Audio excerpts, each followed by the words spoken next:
All right, so my topic tonight is mastering fear. And you'll see how relevant and relatable this is to anyone, no matter what age and in different aspects of life. So in Hebrew, the word to fear and the word to see are very similar.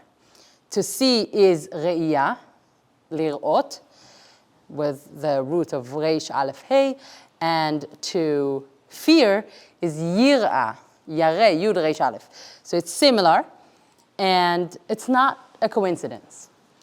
Fear, we understand, according to Judaism, comes from seeing consequence. I am fearing of something because I know what's going to happen if I don't, or if I go this way or that way. So when you face, let's say, a crazy deadline, you're really stressed, you take a big exam, you try to close on a business deal at work, the fear makes you operate on all your cylinders. You're all into it, adrenaline, energy, and you feel the blood rushing in your veins.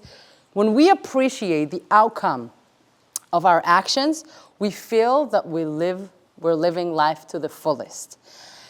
Now, this is the essence, and we spoke about it also in, I think, last week or 2 weeks ago, the idea of free will. Because free will also taps into, obviously, living life to the fullest.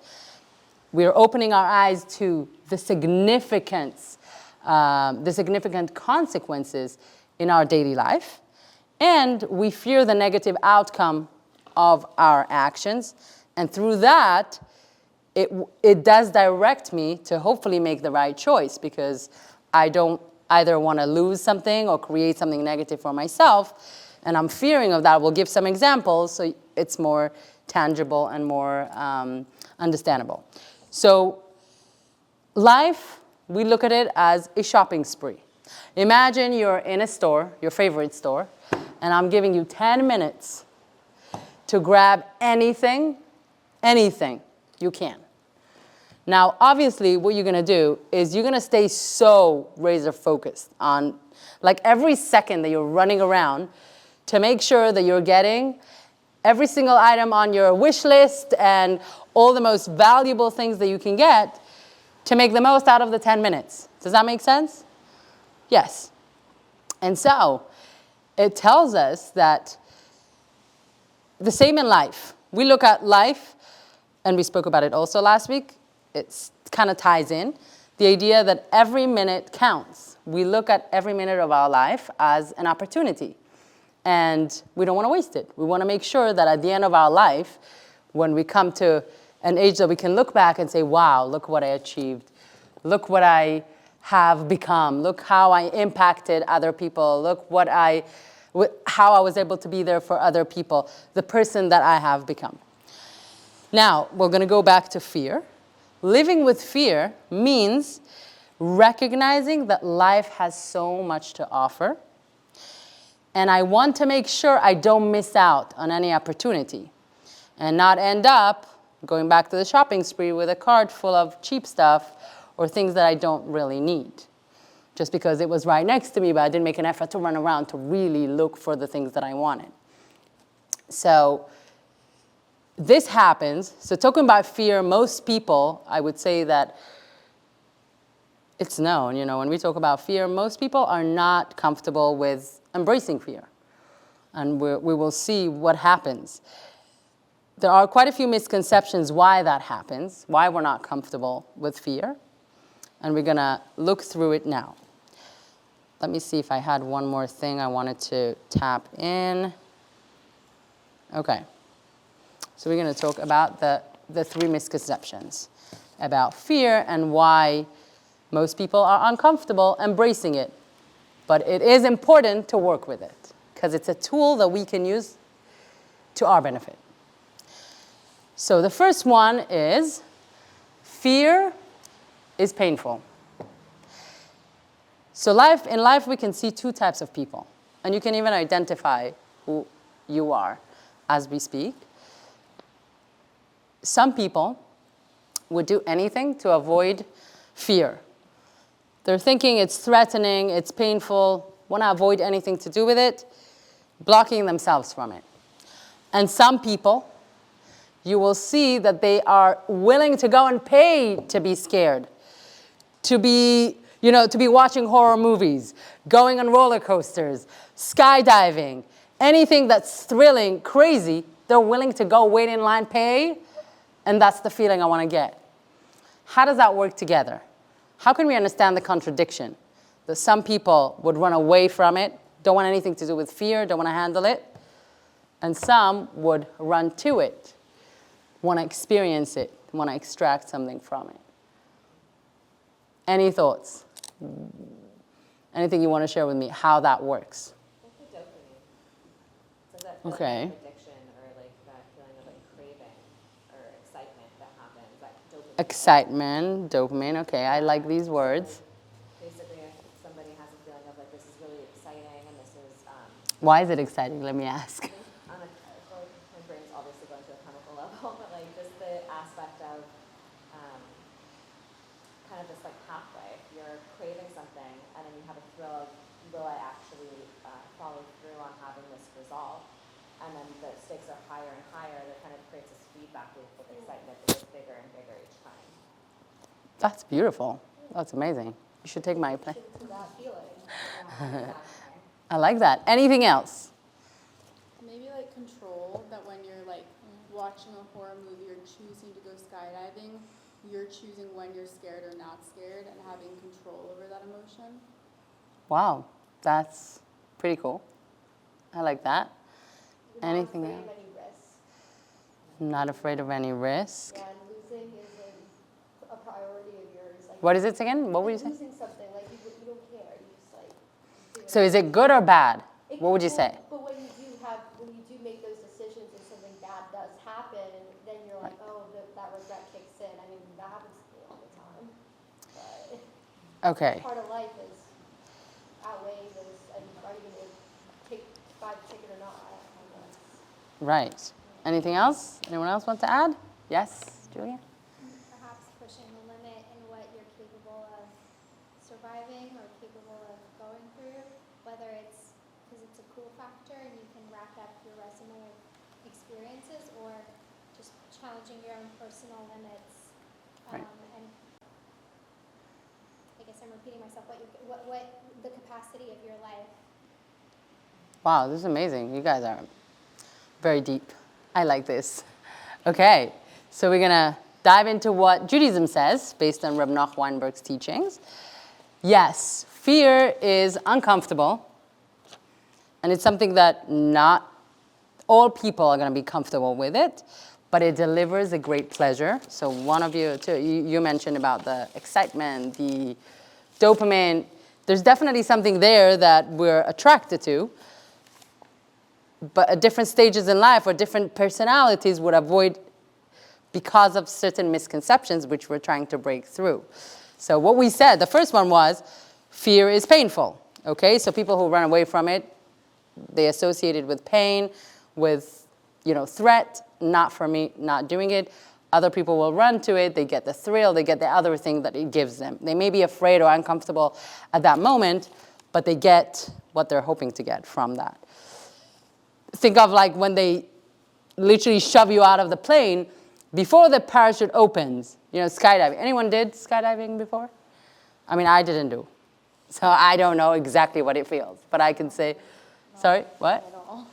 Have you done it? No. Not even interested. It's so good. So just thinking about it, when you're thrown out of that plane, before the parachute is opening, what happens then to the person, the studies show that they forget all the nonsense in the world, they forget anything, they're so focused on the moment, and that some kind of a connection to the higher power, something big, it's something like, kind of like the soul is connecting somewhere, even though it's a physical experience.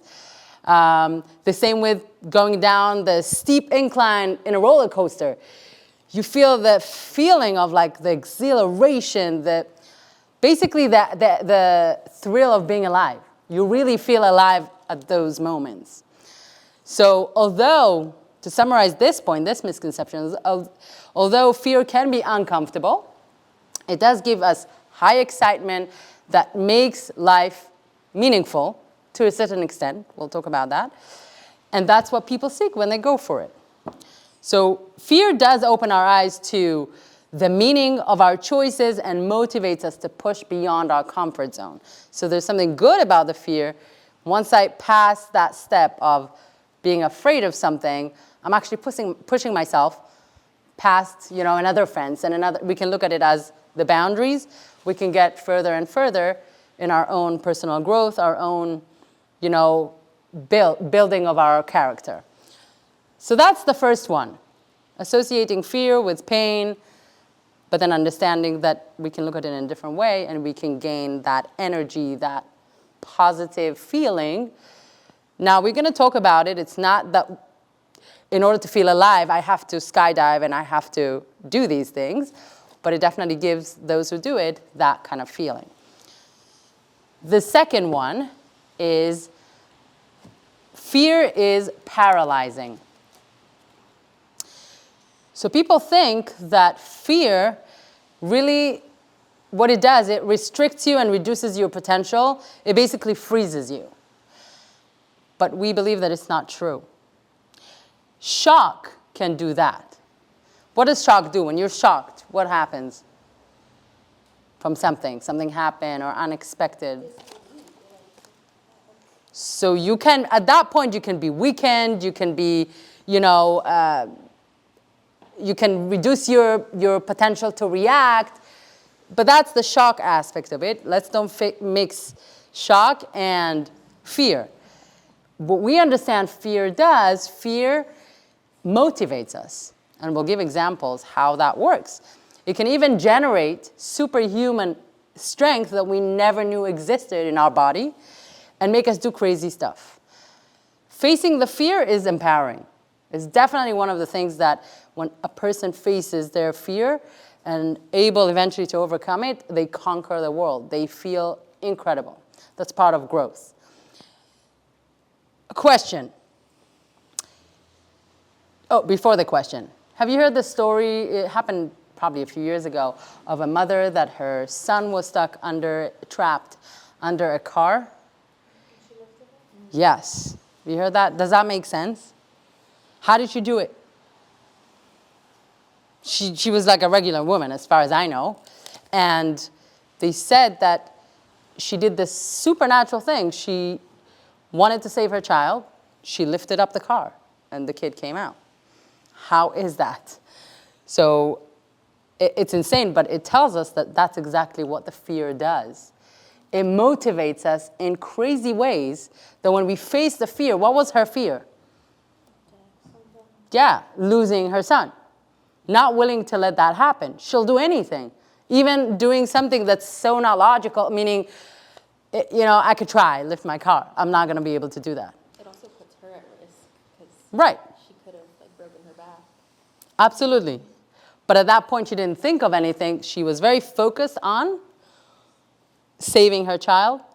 The fear of losing the child made her do incredible thing that she didn't even know existed in her, and she managed, and that was the encouraging force that helped her save her child. My question to you now is, let's say I give you an assignment and I say tomorrow, I would love everyone to come back knowing all the 613 commandments in the Torah. 613 mitzvot in the Torah. Can you do this? Wow, I like that. She says yes. Make a good Quizlet. Okay, you think you could do it by tomorrow? Yeah. This is amazing, Rebecca. That's a great answer. Great way to go into life and challenges in general. Is saying the yes, jumping into something. But most likely, most people would be they're not going to be up for that task. It's just okay. I'm going to work for what, though? There's nothing also in return. But what if I tell you I have a prize? I'm giving away $50,000. Anyone who's doing that tomorrow. Then what happens? Now we're talking, right? Now like all the excuses, I'm busy, my job, my kids, my relationship, everything goes out the window. You are so focused on your goal to memorize that list. And why? There's $15,000 on the line. Yes, because you don't want the fear of losing that. You don't want to lose that. It motivates you to do something crazy because you know the return. You know what you're going to get from it. I'll give you another example, which I hear. We would love that to happen all the time, but sometimes we see that. Jess and David are dating, okay? They're in a relationship. And he smokes. So she told him, smoking is a deal breaker for me. They've been dating already for quite a few months, and she noticed that it's really something that bothers her. She can't live with it. We also understand that in dating, you're not really you can't change the other person. You can inspire them to become better, to quit maybe, to whatever it is, but you can't make them do anything. And if you move forward with them, you really have to accept them the way they are. Not fair, otherwise, to change someone else. And the change doesn't last if it's for someone else. It has to be that they decided they want to do it. Because what happens, one day they get mad at you, they're not in the mood, they're like, you made me do this, I'm going back to it, not listening. So she told him, deal breaker, it's basically we're not continuing, or I want to see a change, I want to see action, something towards it, but obviously this isn't the only time I'm telling you about it because it has to be your thing. So there could be two scenarios. Let's see, what do you think the scenarios are? One that we're hoping for, what would happen? Takes action to quit. Okay, so the first direction that we wanted to go is David is afraid of losing her. She means a lot to him, and he's willing to take the step. He knows it's going to take quite a few months, but he's doing it on his own, and he's so motivated. Why is he motivated? Because of the fear. He's afraid that he's going to lose her. She's serious, and she said she's not going to stick around if he continues. And by the way, that's something that I have seen firsthand, and I've been involved with an amazing couple. And so to see that something can motivate someone to do a big action, quit smoking, it can be a big thing. It's a lifestyle. But he was willing to do that for her. He was taking her seriously. The fear of losing her made him do that. Which just gives us the idea that fear, the opposite, it's not paralyzing. Fear is a motivator. Fear is what gets us to do things. It shows us that fear is liberating. Fear is definitely something that pushing us if we look at it in the right way. So it's all about perspective. How are you viewing the fear? How are you viewing your situations when you come to these? Okay.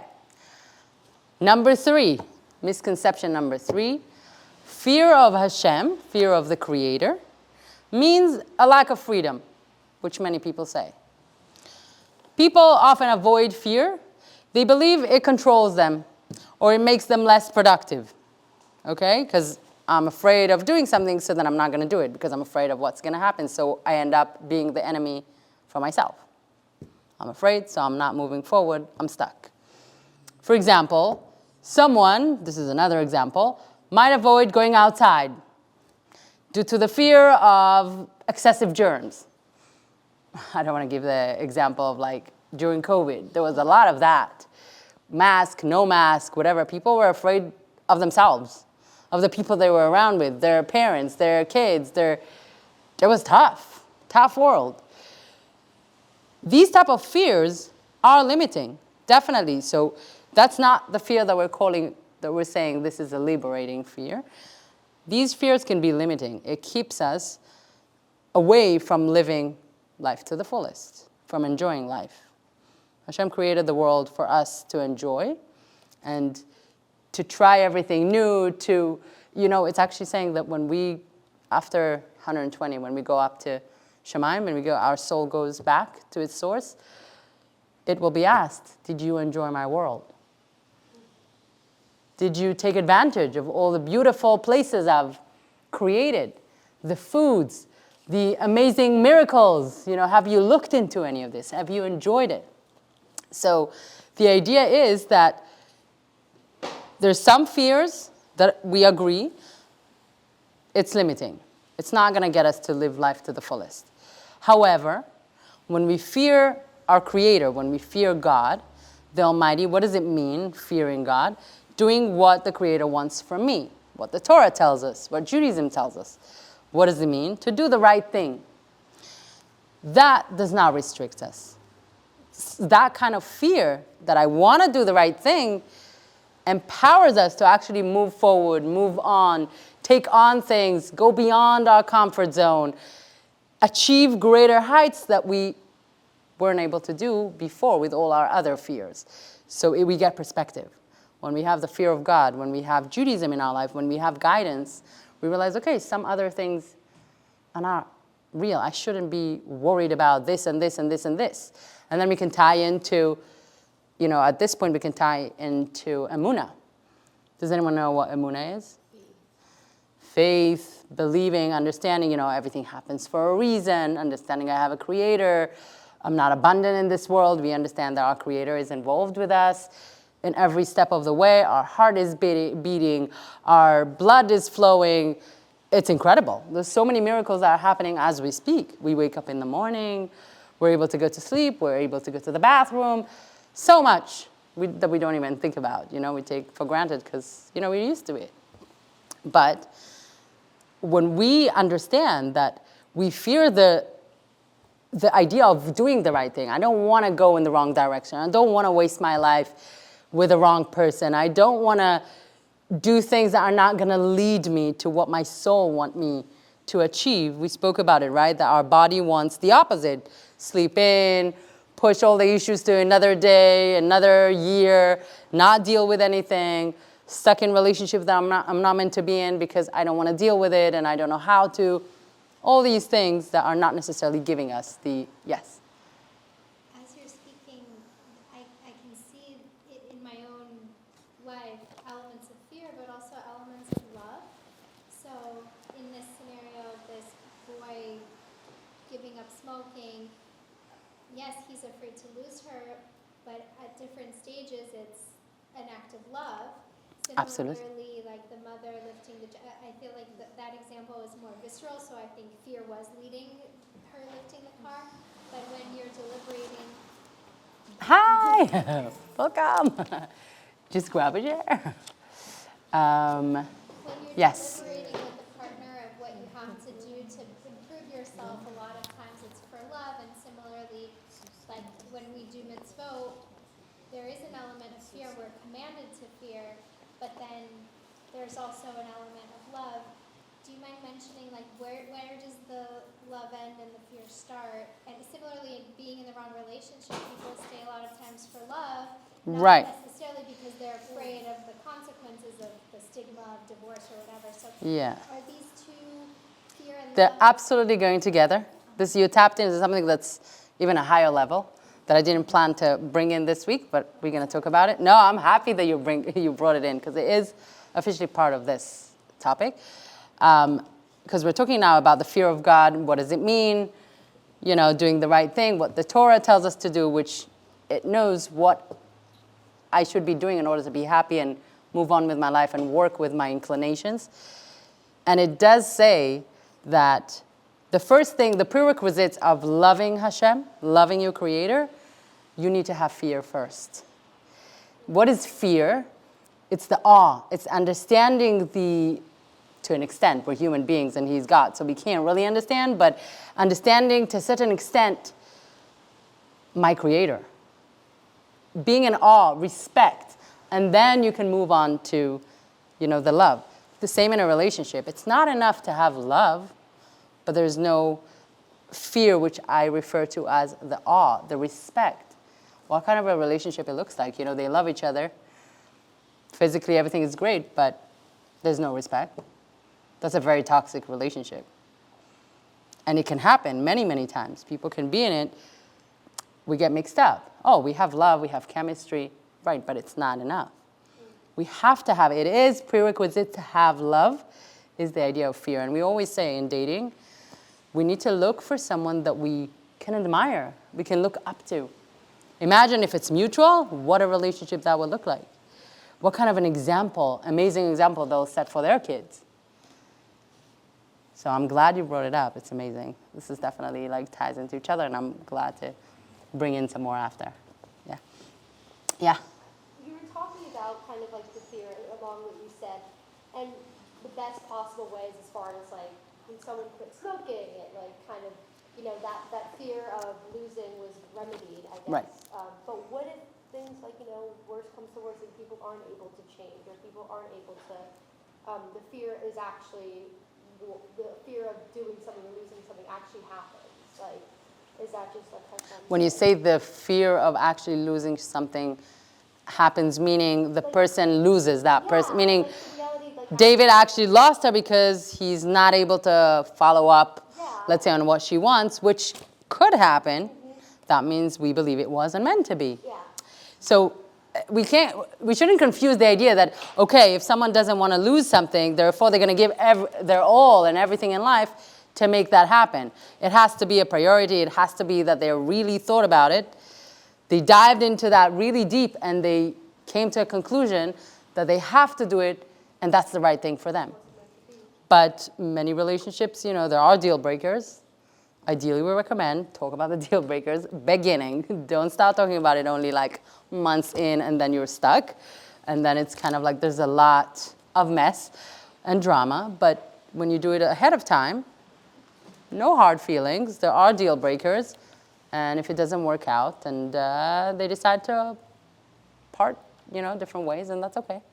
And I think that also applies to other things, like impersonally, like living in fear as far as certain requirements or responsibilities, that motivator. And then I think, you know, again, sometimes things happen that go against what you're really looking for, and the end result isn't what you want. And that's, again, just a reminder of like what happens is meant to happen. Right, and when we look at something like that, such an example, it's something that we spoke about, I think, last week. The idea is that we need to be in tune with what's happening in our life.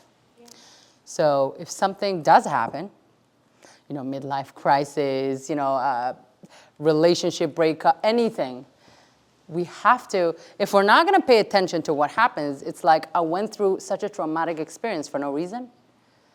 I should be able to go back, extract the lessons, extract something from it to be like, okay, so I can be better at this. So I learned that from that experience. So at least we don't go through life just going through stuff, getting hurt, but not learning how I'm dealing with it and how I'm using it. Basically, we look at challenges in a way that I need to use that challenge to grow and shoot forward, not to go backwards, right? So I'm glad you added that. So understanding that, you know, we said, however, fearing Hashem, the Almighty, meaning doing the right thing, does not restrict us. It empowers us.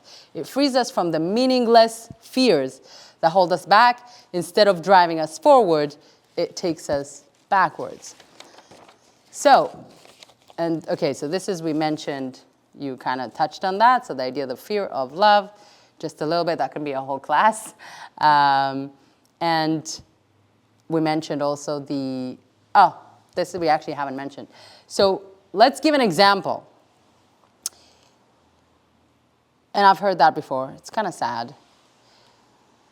You know, I would meet a girl, she can say, you know, she's dating this guy for at least over a year. I understand from what I'm hearing, this is toxic. She shouldn't be doing that. But she is in charge of her life, not me and not anyone else. And sometimes when I ask, so why are you in it? Like, what's happening? To get the understanding of what's going on, she either says, I'm too afraid of not being in a relationship. I'm too used to it. Even though she gets hurt all the time. It just doesn't make sense. Why would you want to be in it? Fear of being alone, being single, not wanting to hurt the other side, which I've also heard. And I'm like, well, you should look out for yourself. I advocate for the women first. I mean, not trying to hurt anyone else, but it's a Torah obligation. You have to look out for yourself first before you look out for anyone else. And there are ways to hopefully deal with people with less drama and be more open and be straightforward and not hurt the person in the way that you think they're going to get hurt. But at the end of the day, we're not going to not do life and not do the right thing because we're afraid of hurting someone else. It's like you're locking yourself into pretty much jail just because you don't want to hurt someone. So that's pretty sad. We need to look after ourselves. We need to have ourselves as a priority and to get out of that relationship as soon as possible. So we can see now that there could be a fear in the wrong place here. She is not comfortable. She's afraid of being alone, or she's afraid of hurting him. So that's why she's staying and doing the wrong thing, like staying in a relationship which hurts her at the end of the day. So, okay, I mean, this pretty much would summarize the misconception number 3, which we said it's a lack of freedom and not being able to do the right thing because the fear holds us back. Okay, now, kind of to wrap up a little bit, and I have 1 or 2 stories here. So it brings in the idea of an ostrich. Do we know how the ostrich deals with things? Right. When something comes and probably some danger or whatever, what would they do? They put their head in the ground instead of running away. It's like a turtle hides in its shell. Right. Well, it doesn't have that much option. I'm saying how fast can they run? Maybe. But the shell is pretty strong. Do they really do that? I haven't seen in real life, but that's what it says. That's pretty much their character, if we can call it that.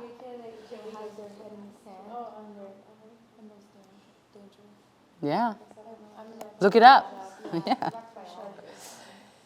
So we're going back to the beginning where we said, really, we don't necessarily have to do skydiving or going on a roller coaster to feel like we're alive. All we need is to be real. And I love advocating for just be real, be yourself. Be real about the consequences of your life, of your actions. You want to feel the thrill of being alive, just open your eyes and take in the consequences of everything that's happening around you, anything that's to do with you. Reality is your greatest thrill. And if you don't bury your head in the ground like the ostrich and ignore the consequences, you'll be able to move forward. But if you decide to do that, you're probably going to get stuck. And the fear and everything else are just going to hold you back. And you're not necessarily, you're still going to look for that thrill of life and trying to feel like I'm alive, what am I doing, purpose, anything.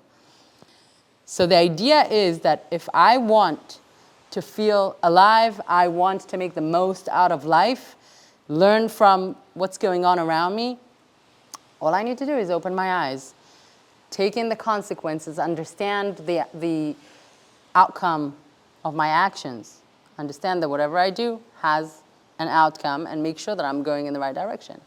And to make sure that I don't go in the way of the ostrich, that I'm just putting my head down there somewhere in the sand and I'm like, that's it. I'm not dealing with that. I don't want to deal with that now. Now, I'll give an example for that, and I have a story. So we all know that, human beings, we don't live forever. We spoke about it. Got to make the most out of every minute of our life. Every day that we wake up is a chance. It's a great chance from our Creator. I believe in you. You can do great things today. And you know what? Sometimes, let's be realistic. Some days don't go well. Some days are really horrible. And you're like, okay, everything is falling apart. Everything looks bad. Everyone is against you. You name it. But then the thought process that should come, and that's something that we train ourselves to do, it's like a muscle that we have to work on, is tomorrow there's another day. There is a beauty in leaving my problems in today, not in a way that I'm not handling my problems, but the idea of trying to move forward. Tomorrow is another day. Trying to be positive, trying to facilitate some kind of change or growth and not stay in that kind of dark hole of today was bad, tomorrow will be bad, everyone is bad around me. And And really what Judaism tells us is understanding that we don't live forever. Just by that, we need to have perspective in life. It says like, so there is this idea of, you need to be grateful, right? So the rabbi is asking, what is the minimum? Okay, everyone needs to be grateful, but what's the minimum that I should be grateful for? Like, what about the homeless on the street? Do they have a requirement to be grateful? So the Torah says, yes, we have some kind of measurement. The minimum that you need to be grateful for is, thank you that I'm alive. I'm alive. I got another chance. I can create. We spoke about it, human beings versus angels. They can't create. We're on a higher level. We're here to create, to do, to impact, to grow, which in other planets, you want to call it, or the world to come, doesn't exist. It's only here.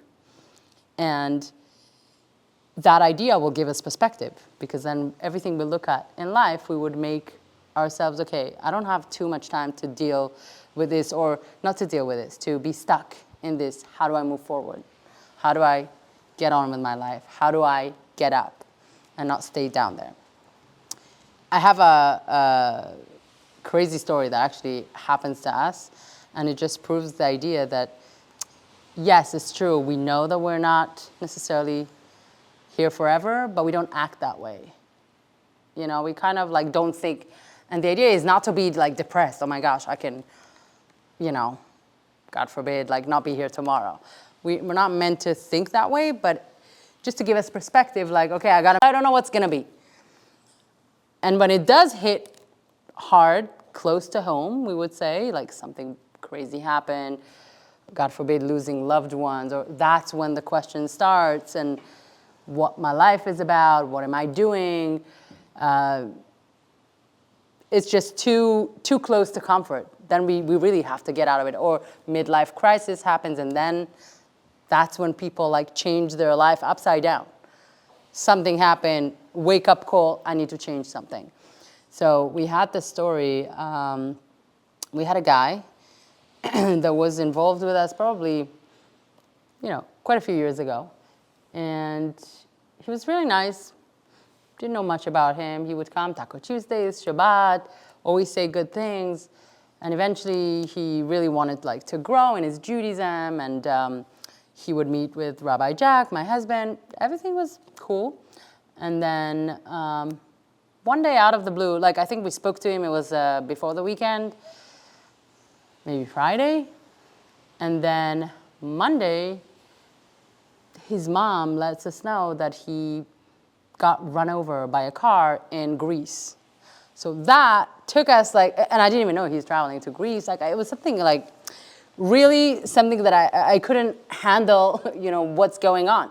Is he alive? No. Unfortunately, he's not with us. So hearing that, straight away the first question that we had is how can it be we just spoke with it? We just spoke to him. And then analyzing it, because I remember, now when I was preparing this class, and I'm like, oh my gosh, that's exactly where I was. Analyzing this idea, it can be, what I'm really trying to say is, it's too close. It can happen to anyone. It's just unbelievable how we don't know what's gonna be the next day. Anything can happen. We hope, obviously, for the best, but we don't know. These crazy things happen, and it's just wow, taken me by a real surprise. And what we hope that we don't do is to try push away reality, to ignore the possibility that something happens. And that's when people really, act like they live forever, and they're not really here to work and to move forward and to change and to work on themselves. So Judaism tells us, be real. What does it mean, be real? Be real, be realistic. Also know that you're not here forever. Use your time and your life in the best way that you can. And if you don't know, you can get guidance of how to do it. Don't run away from reality. The fact that we know we're not here forever isn't here to discourage us. It's the opposite. That fear is to encourage us to use our life to the fullest. Make every day count. Live life to the best. I can say, wow, I did so much in my life. I'm so proud of myself. No one wants to get to the end of their life and be like, what did I do? Who did I impact? What did I create? Nothing. Our sages say, repent one day before you die. And the big question comes, how do I know when that will happen? They say, do it one day before. What do you think, based on what we said, what do you think this verse is here to tell us? You should do it daily. It's really the idea that every day counts. We don't know when would be our last day. So we take every day in a way of productivity as if it's our last day. So we know we're doing our best. And it does say that, our big rabbis or Kabbalists or in the previous generations, they would go every day. Every night at the end of the day, they would go through the whole day, anything they did, maybe something they did wrong. They will reach out to that person. They'll make sure that they wrap up their day, they feel good. They know that they did the right thing. It's a high level. I'm not saying it's easy to be there, but at least to strive to make sure that we use every day in our life and make sure that it counts. And you get the feeling of being alive through paying attention to reality. So really the point was, be real, acknowledge reality. Don't live like you're not realistic and you're going to stay here forever, because you're not. When we fail to learn the right lessons from reality and ignore the consequences, it's like burying our head in the sand and not moving forward. True wisdom is not about ignoring the fear, right? We mentioned at the beginning, some people run away from it, some people go to it, but it's using it as a tool to grow, using it as a tool to help ourselves. Like when we broke down those 3 misconceptions, it's a very deep concept. You probably would need to hear it once, twice, 3 times to really sink in. Obviously, if you have questions after, I'm happy to answer. Okay, so that teaches us that it gives us the full freedom and clarity when we use fear to our benefit. Now, the last point for tonight is be afraid of meaninglessness, which we kind of mentioned before. The biggest fear of a human being is living life without meaning. Some people admit it, some people don't know that that's what they're searching, but clearly you can see, even with very successful people, lack of happiness, lack of purpose, lack of, maybe drive. They have everything. You're like, oh, I wish I would have what you have. I'll be like sailing. Who said? We don't know. Everyone has their own challenge, right? But the biggest fear that a person has is living life without any meaning. We all want to have impact. We all want to grow. We all want to change the world and make the world a better place. And that is really what our soul wants. That's the inner part of us that's constantly fighting with our body. Our soul wants one thing, and our body wants something else. So we need to use fear, this kind of fear, to motivate us, to inspire us, to figure out what counts in life. And then go get it. Once we figure it out, what really counts, what is it that we're about, what is it that we're after, what are our goals, we go and get them. That's really what we need to do. Now, before I go to the exercise, I have 2 exercises that we can either do here, or you can take it, probably you could do it at home, because it needs some thinking and time. And hopefully you can share next week how that worked for you and if it motivated you to do something different than you would do before. But before I go to that, any questions so far? Any comment, anything you want to add about this topic? Yes. Yeah, Julia. As you were speaking, I'm thinking I'm very risk averse. I wouldn't jump out of a plane. But in the IDF, we need people that are willing to do that. So I'm thinking that all the different categories you mentioned, whether it's fear of God or fear of losing something or fear of being alone or fear, like all the different fears, how Hashem created us with our own barometers of it, because we all have a role to play. So Absolutely. while I could never jump out of a plane, we need everyone willing to jump out of a plane in the paratroopers or whatever it is. And so I feel like that is perhaps like that natural inclination is from Hashem to guide us into what we're capable of leaving on this leaving our legacy for, and I never thought of fear playing such a big role in that, and how scary the world is for the most part. Everyday people are pushed to be heroes. Everyday people are being pushed to new challenges outside of our comfort zones, but it's all kind of like our baseline is so divinely designed that we find ourselves, we cannot escape what we're meant to do ultimately. Pretty much, yeah. I mean, people would try to escape sometimes what they're meant to be doing. They don't want to do it, or it's too big on them. That's what they feel. But we believe that, and that's what's challenges. We're talking about challenges. So challenges are there to build me, not to break me. That's really the Jewish perspective of how do I look at life? How do I look at everything that's thrown at me? Everything is annoying. Everything is just there to hurt me. Or there is a plan. There's a reason why, let's say this didn't work out and that worked out. You know, it definitely, I agree with everything you said. Definitely everything plays a role, and just the idea of looking at fear in a different way. Not necessarily something to shove away or be afraid of, but maybe to work on, and again, it's not about jumping planes only. I'm not willing to do that. Not even a roller coaster. I'm very grounded. I like to be on, you know, but when you can apply that to other things, it could be spiritual, it can be in relationship, it can be different examples that we gave. Every person can pretty much handle things in their own way, in their own style, in their own, based on their character, but they can. Yeah. Fascinating. Anyone else? Someone put their hand? Yeah, Rebecca. Well, I like about this one because it relates to a lot what I'm dealing with. I always deal with fear with speaking up for myself. I deal with that all the time when I get anxious, but then I have to stay calm.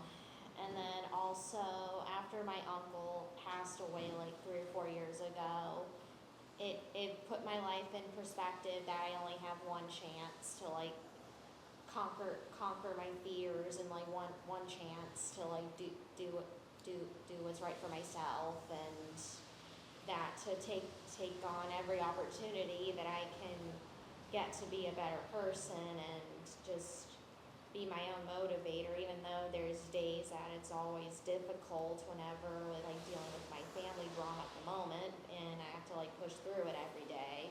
Right. And so on. So it's each day I have to keep pushing, even though deep down inside I feel sad, but I'm I have to push through it every day. Yeah, so it is difficult. At the moment, of course, it's if we don't have the right perspective, and again, it's good to put the right glasses on, because that would give us perspective and would make every challenge that we go through meaningful. Because otherwise it's tough, it's depressing. Why am I constantly dealing with these things? Why do I need to do that? But the questioning, there should be another question maybe. How do I use that? These challenges, these dramas, whatever, in the right way to help myself. There's a reason why God put me in it, in this family, in this situation, in this life. There's something that I'm supposed to be doing. And you know what? It's a lifetime of work. It's not that we can do one day, I know my role in life. I know how to handle totally sailing, life, perfect. None of us. And that's what Judaism teaches us. It's constant learning. It's constant working on our character, refining our character. And that's something I look up to when it comes to people, dating. One of my first questions I ask is, regardless of how religious they are they committed to any kind of learning? Are they okay with any kind of authority telling them how to behave? It's very important, because nowadays everyone has their own truth, their own behaviors, creates lots of problems. But at the end of the day, if you show that you're committed, you're investing in yourself, that means you are trying to find out the tools that God gave you to deal with your life. And eventually, hopefully, when you're much older, you can look back and say, wow, all these challenges led me to where I am. Absolutely. Yeah. So thank you for sharing. It's definitely not easy. Yeah, it's not easy to talk about a lot of things, so it's stuff I'm personally dealing with at the moment, so Yeah. it's draining, but Right. I'm here, if Yes. anything, but we definitely help somewhat to put the right glasses on and at least try to look at it in a different way. Because changing the situation, we may not be able to change, but to change our approach to things, we can, which sometimes affects the situation too. Yeah. And like external factors as well. Like you can't change other people. You can't change the universe. Like my parents got divorced when I was 18 years old. And like that's something that That's like, tough. I don't really see, but it happened. And then along the lines of death, my cousin passed away, and I'm like, oh well, these things happen and they suck. But what would my life look like if that hadn't happened? Would I be stronger? Would I be weaker? And those questions, like I guess, like they hit you, and it's reality. And what I like what you said earlier is that there's no like way.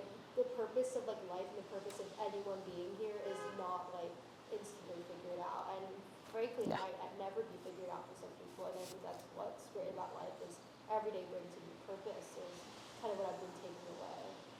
Yeah, it's like people say, tapping to what you said, it's like, I wish I knew when I'm just gonna meet that right person and that's it. Like it's so draining, it's so annoying. I have to go out there, I have to go to events, I have to like, it is draining. I have to go on dates. Some people are just like, okay, I'm done with that. Just like, get me the guy and I'm done, you know.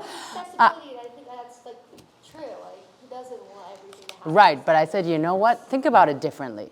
Of course, I mean, we want it to be easy. We're not asking for hard things.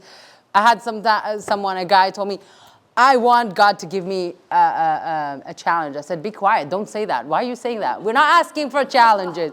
He's like, no, I can handle it. I'm like, calm down. We don't know. Life can throw at you something that you might feel like at the moment, it broke you, it's hard. We're not asking for challenges, but when it comes, we need to learn how to deal with it, and that's what's built us. But when it comes to dating, for example, I said, imagine like people knew we are born with like a certificate that tells us everything that's going to happen in our life, when we're going to meet someone.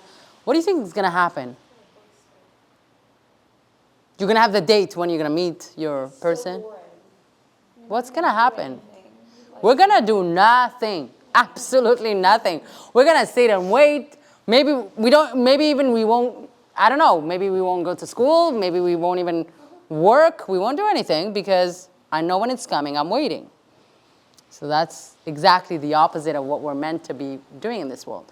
It says, Adam le'amal yulad. A person is born to work. What is it work? Lifetime work, figuring out myself. God didn't tell me what my purpose is and what I need to do. But through learning, we figure things out. We're like, okay, I'm really struggling in this area. So we're told, ooh, your purpose most likely is where you're struggling, because that's where you need to work on. That's where you need to conquer. And eventually, you also tied to free will, it moves to different levels, but it gives you that idea that, oh, the area that I'm struggling, that's the area that I need to work on. Not run away from it, leave it. Unfortunately, I do meet people that I really feel, not in a bad way, but I feel like they've been through so much, but they have never really invested in themselves. So how can you even date? As soon as they date someone, everything comes up.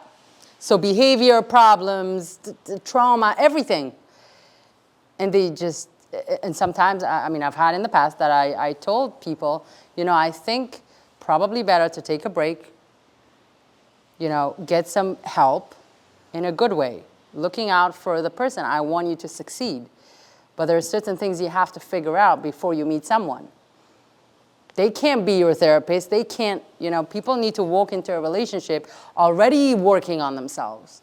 And from a Jewish perspective, you know, dating is a journey to finding yourself, figuring out yourself. And I think I mentioned that also. Don't do that on the expense of other people. And I said that to guys mainly. Just because you need the experience or whatever, that's a very, the opposite of a Jewish approach. Jewish approach is don't date until you figured it out, at least invest in yourself, learn, grow, and then start dating. Obviously, we don't get to a point where we're done, we're perfect, so we're not going to wait till we get there, but at least show that you're doing something towards it. And then you start dating. Don't tell me I need to do it. Oh, through that relationship, I figured out that I don't like this. Why would you do that through someone? You can do it through learning and not hurt anyone. It's pretty simple. Not so simple out there, but it's very logical, yes. At what point, because you always hear like, oh, it's beautiful to grow together.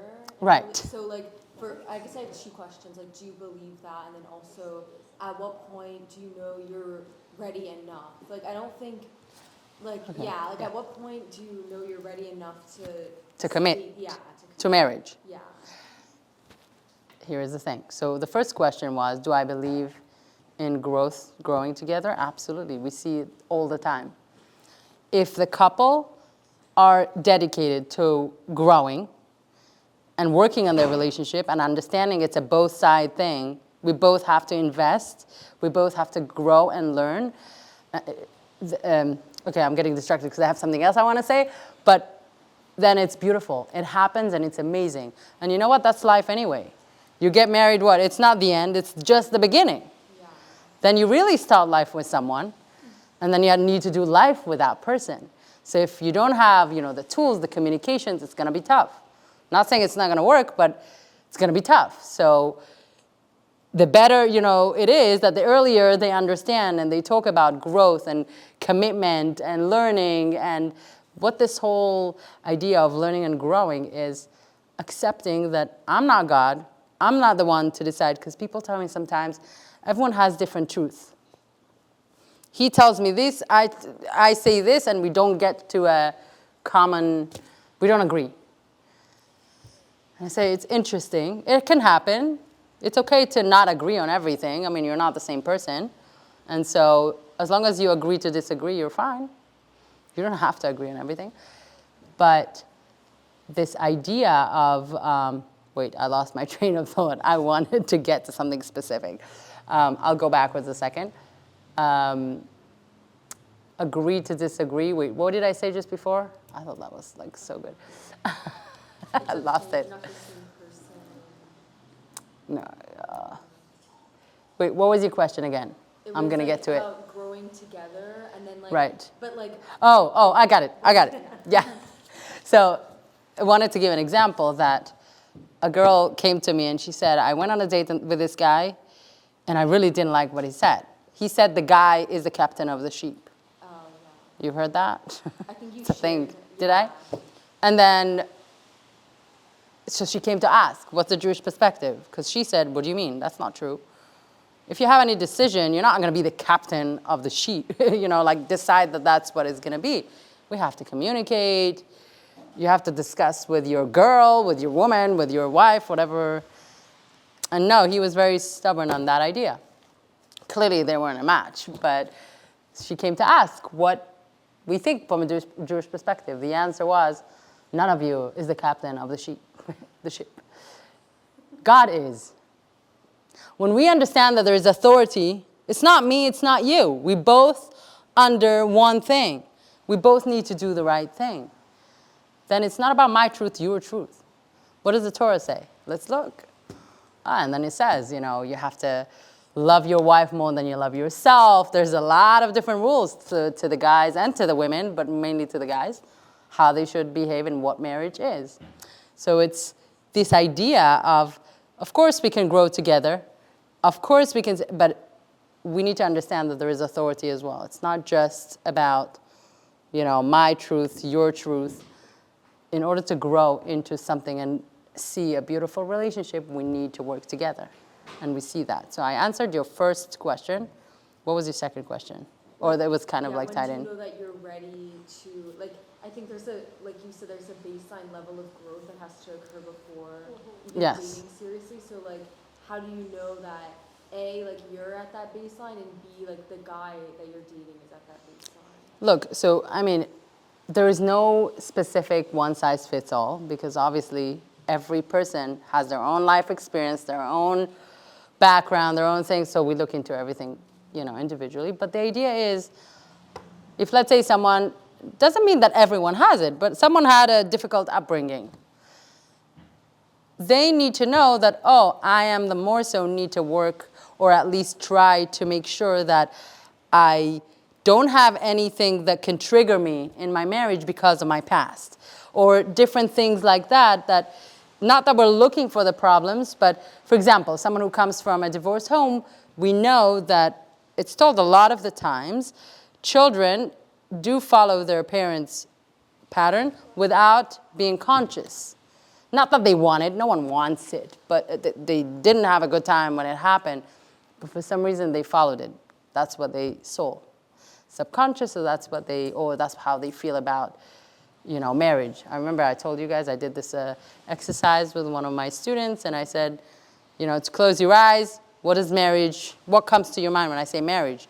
Beautiful answers, and one of them said isolation, which is completely the opposite. So we worked through it, and it was to do with her background and her upbringing and what she saw at home. And so when we know that there's already something that we've experienced and we know that it did affect us to some degree, we have to know that we need to get some help to work on it. Doesn't mean forever. The idea is to get some tools and start working on ourselves. There's no specific timeline. People can start dating already, and they are, working on themselves, meaning they're learning, they're growing, they're understanding that in order to be a good husband or a good wife, I need to compromise, I need to, all the values, learning the values, the Jewish values. Once we do that and we understand, we have clarity. What am I looking for? What do I want my husband to be like? How do I want to raise my kids? I need to have all the answers to these things. Once I do, which shouldn't take too long, then I can start dating. I'm starting to fish out to see who can fit these criteria. I'm not going to go and invest in someone for 9 months and not knowing that they're actually fitting my criteria. It's a waste of time. But what if you have in mind certain criteria and then you don't realize until you're already dating, oh, actually this is really important to me, or oh, this is less important to me. Can you give an example? Yeah, I guess let's say you don't think money is important to you at all, but then you realize oh, it is important. I want someone that has a similar relationship with money to me. Or you don't think being on the same level religiously, or you think, or it could be the opposite. You think something is really important and then you realize it's not, if that makes sense. Yeah, that happens throughout life all the time. Yeah. We can adjust things, we can talk about things, we can say, wow, I thought about what we spoke about a month ago and it stuck with me and I want to discuss it again because I feel like I kind of changed my perspective, or we can do that and then revisit with the other person what their thoughts on that too. It's not that I have to lock everything in, know everything, and then start dating. It doesn't exist. We can wait forever. We need to do the basic work, understanding, we do usually say, write down your values, understand your values, define your values, what is important for you, what's not important, what's a deal breaker, what's not. When you have a clarity of that, then you can start going in that world and try to meet people and figure out, are they for me? Are they serious? Are they going to, commit? Telling them that you want a serious relationship, you're not looking for something casual, all the basics that when we get to it, we knock it down so we can start investing in the person and starting to learn their character. Maybe there are patterns that we need to be aware of, different things, just growing through life with them and see what it is. So you asked, at what point do you commit? There's no specific point, but the way we look at it Jewishly, if you looked at your list, everything is you worked out already, you spoke about everything that's important for you, there is chemistry, you love being around each other, what are you waiting for? Are we waiting for the problems to come? Because when people date too long, we also see the opposite. They get too comfortable with each other, then there are expectations, but wait a second, you're not married yet. What are these expectations? You're not even engaged. Never mind. It brings a lot of different things. So the way we look at it is you go through everything, you make sure you knock down everything, no deal breakers that you're aware of, and at some point you take a leap of faith. And we believe that that's Because the big question comes, how can it be that someone gets married and then they get divorced? You know? And then they remarry again. Who was their real soulmate? Not, so I don't want to get into this whole idea of soulmate because I think that's what confuses people. We look at it according to Judaism. If you ended up with a guy under the chuppah and you got married, you were soulmates at that point. What happened after? It can be on you guys. There's a lot of things in life that we are faced with that we can handle, but we choose sometimes to be out. So nowadays, we call it like, I know my parents call it the disposable generation, because when they were kids, they didn't have any disposables, no cups, no, like everything was real stuff. And raised us with more of this. You know, you drink once, you throw it. My kids take a plastic cup, they drink, and they throw it away. And then 20 minutes later, they come back. It's like, I want to drink, but where's your cup? I threw it away. You know, it's like this whole mentality that even my 4-year-old told me, oh, my tights have a hole. Can you just get me a new one? Can you order? It's this thing. Can you order? And I'm like, wait, maybe we can sew it. Maybe we can fix it. It's just, again, maybe it's not relevant and I'll throw it away, but just want to train her to think not everything is like all or nothing. We can try to work on something, to fix something. We just are raised in a generation that there's so much shefa, we call it, abundance. There's so much good stuff. We just have to learn how to work with it. Sometimes it does apply to relationships too. Oh, I'm bored in my relationship. I'm looking out there instead of working within. Make it work. What happened to the work? Sometimes people don't want to put an effort. And obviously you can't be in a relationship with someone that can't. So Judaism does have that option of divorce, which is, and I mentioned it's a mitzvah at the right time when it's needed. My own sister got divorced and my parents made a whole party. They did. And now she's remarried 8 years later. She is the happiest. And she recognized that she had to go through it for her own personal growth.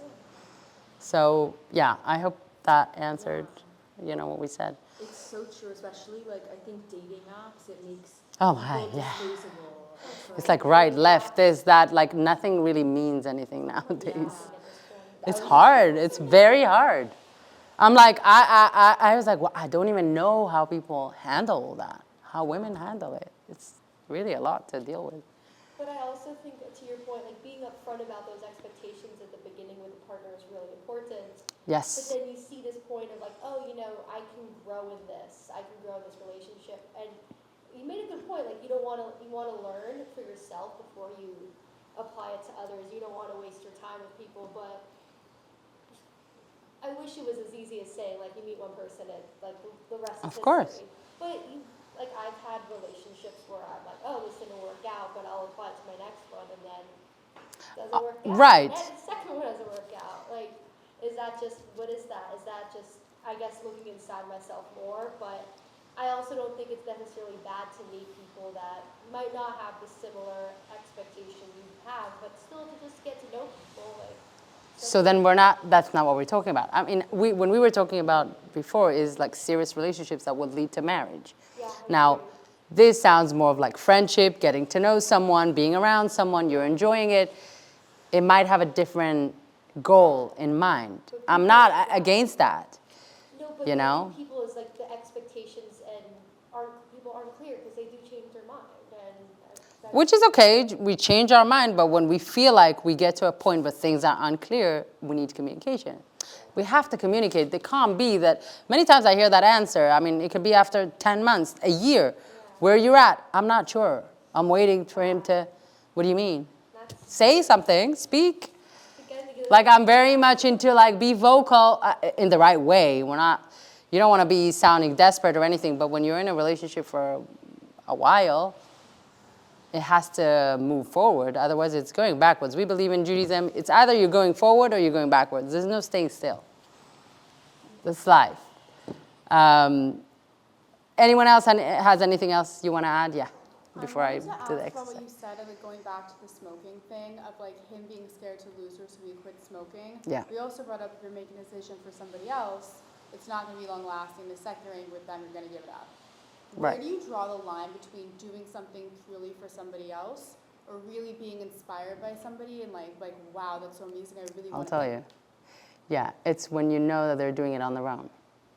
For No, example. but what if you're the person that's making a change? How do you? Oh, change that for yourself. Yeah. To know that you're not doing it for someone else. It's a good question. What I've seen, let's say, I've seen this challenge come with people, let's say, with different religious levels. Okay? So what happens then? She could be keeping Shabbat, but he's not there. And he knows that it's important for her.